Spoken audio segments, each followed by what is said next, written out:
sesuai untuk racing spec dengan.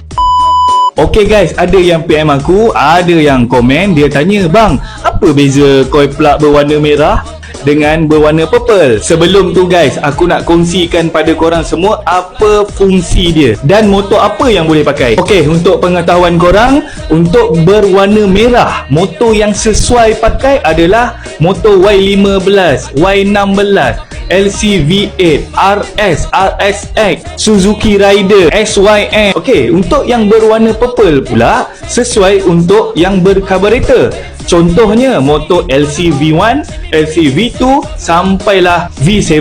Fungsi dia pula, yang pertama, membantu menaikkan performance enjin korang. Yang kedua, mengawal dan membantu kawalan api motor korang. Yang ketiga, material yang digunakan sangat berkualiti. Okey, dekat belakang ni pun dia dah tulis sesuai untuk racing spec dengan standard spec. So korang tak perlu risau, korang boleh pakai, tak ada masalah. Bila kawalan api dah cantik, wop lagi padu. Okay, so sekarang korang dah tahu kan, korang nak pilih yang mana.